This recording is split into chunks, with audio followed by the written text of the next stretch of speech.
ఆంధ్రప్రదేశ్ ప్రతిపక్షం వైసీపీకి భారీ షాక్ తగిలింది. ఆ పార్టీ సీనియర్ నేత శ్రీకాకుళం జిల్లాకు చెందిన మాజీ మంత్రి సీదిరి అప్పలరాజును పోలీసులు అరెస్ట్ చేశారు.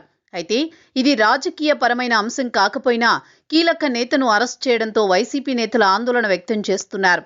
బుధవారం సాయంత్రం 5 గంటల సమయంలో సీదిరి అప్పలరాజును కాశీబుగ్గ పోలీసులు ఇంటికి వెళ్లి అరెస్ట్ చేశారు. అరెస్టు సమయంలో కార్యకర్తలు హడావుడి చేసి పోలీసులను నియంత్రించే పని చేశారు.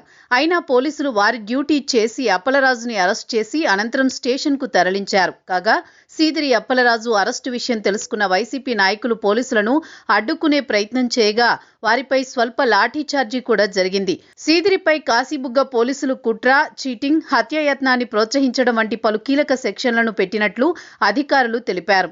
ముఖ్యంగా కుట్ర కోణంలోనే సీదిరిని అరెస్ట్ చేశామని తెలిపారు.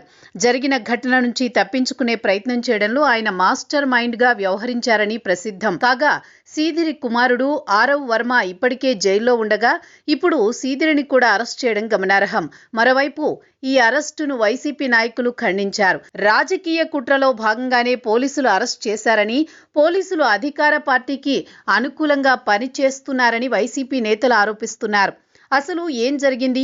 సీదిరి అప్పలరాజు కుమారుడు ఆరవ్ వర్మ గత వారం బుల్లెట్ నడుపుతూ ఓ గొర్రెల కాపరి దానయ్యను బలంగా ఢీకొట్టాడు. ఈ ఘటనలో దానయ్య అక్కడికక్కడే మృతి చెందాడు. అయితే ఈ విషయం తెలిసిన వెంటనే ఎంట్రీ ఇచ్చిన అప్పలరాజు తన కుమారుణ్ణి రక్షించుకునే క్రమంలో బుల్లెట్ ఓనర్ ఆరవ వర్మ స్నేహితుడు సిద్ధార్థను కేసులో ఇరికించాడు. సిద్ధార్థే బుల్లెట్ నడుపుతూ దానయ్యను ఢీకొట్టి చంపేశాడని పోలీసులకు ఫిర్యాదులో పేర్కొన్నారు. అయితే ఈ విషయం రాజకీయంగా దుమారం రేపింది. దీంతో పోలీసులు సీసీటీవీ ఫుటేజ్లు పరిశీలించారు. బుల్లెట్కు పెట్రోల్ బంకులో పెట్రోల్ పోయించడం నుంచి దానిని నడపడం వరకు నమోదైన అన్ని సీసీటీవీ కెమెరాల ఫుటేజ్ని పరిశీలించి ఆరవ్ వర్మను అదుపులోకి తీసుకున్నారు. అతను కూడా ఈ కేసును అంగీకరించాడు.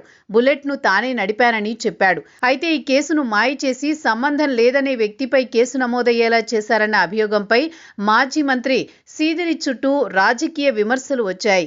ఈ పరిణామాల క్రమంలో ఉన్నతాధికారుల మేరకు కుట్ర కేసును సృష్టించిన సీదిరిని బుధవారం కాశీబుగ్గ పోలీసులు అరెస్ట్ చేశారు.